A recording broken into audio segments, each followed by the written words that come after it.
ஹரி, உங்ககிட்ட நான் ஒரு விஷயம் சொல்லணும். ஆ சொல்லுங்க. இல்லை, நம்ம கல்யாணம் ஆகி 10 டேஸ் தான் ஆச்சு. அதுக்குள்ளே எப்படி டிசைட் பண்ணேன்னு கேட்காதீங்க.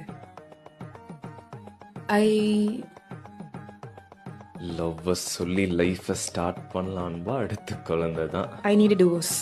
ஐ லவ் யூ டூ. ஆ எனக்கு டிவோர்ஸ் வேணும். இல்லை புரியல. உனக்கு ஒரு டைம் சொன்னா புரியாது. எனக்கு உப்புமா வேண்டாம். உப்மாவா? எனக்கு உப்புமா வேண்டாம் வேண்டாம் வேண்டாம். ஏய், நீ இன்னொரு வாட்டி உப்புமா பண்ண நான் வீட்டுக்கே வர மாட்டேன்டே. வை போன. என்னடா புது மாப்பிள்ள, நல்ல கனவா? ஏண்டா கல்யாணம் ஆன 10 நாள்ல டிவோர்ஸ் வாங்கலாம்? ஏண்டா உங்க வீட்லயும் உப்புமாவா? டேய் டேய், இதுக்கு தாண்டா இந்த மாதிரி லவ் மேரேஜ் பண்ணுங்கிறது.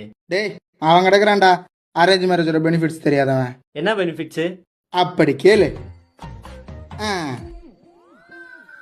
விடிய காலையில தலை நிறைய மல்லிகைப்பூ வச்சுட்டு வெக்கத்தோட வாசலுக்கு வந்து கோலத்தை போடுவா பாரு. கோலத்தை போட்ட கையோட பால் பாக்கெட்டை வெட்டி சுட சுட காப்பி போட்டு கிட்ட வந்து, என்னங்க காஃபி எடுத்துக்கோங்க அப்படின்னு சொல்லியிருப்பாளே. சொல்லல. சொல்லலையா? நீ முதல்ல அவகிட்ட மனசு விட்டு பேசுனியா? ஓ பேசினேனே. ரித்தன்யா, நான் உங்களுக்கு வெறும் ஹஸ்பண்ட் மட்டும் இல்லை, ஒரு நல்ல ஃப்ரெண்டாகவும் இருப்பேன். உங்களுக்கு எது பிடிக்கலனாலும் நீங்கள் என்கிட்ட சொல்லலாம். ஏன்னா நம்ம வெறும் பெட்டை மட்டும் ஷேர் பண்ணிக்க போகிறதில்ல, எல்லாத்தையும் தான். ஹேவி ரெஸ்பான்ஸ் இருந்திருக்குமே. அப்போ ஷேர் பண்ணிக்கலாமா?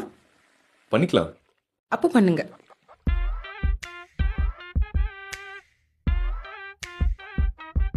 அங்க அழுக்கு இருக்கு பாருங்க. ஆ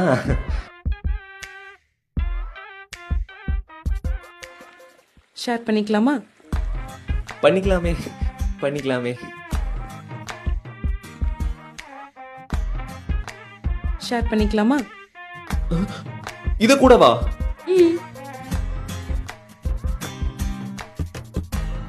ஒரு பேச்சுக்கு ஷேர் பண்ணிக்கலாம்னு சொன்னா எல்லா வேலையும் ஏன் தலையில கட்டுறா. ஹெவி ரெஸ்பான்ஸ் தான். சரிடா, இதெல்லாம் உங்களுக்குள்ள அந்த விஷயம் நடக்கிற வரைக்கும் தான் நடந்துச்சு, அவ்வளவுதான். அதுவும் நடந்துச்சு. நடந்துருச்சா? சொல்ற என்னடா நடந்துச்சு சொல்ற. இவனுங்க ஏன் இவ்வளவு அவசரப்படுறானுங்க? அது வந்து டேய், எவன்டா லைட் ஆஃப் பண்ணது?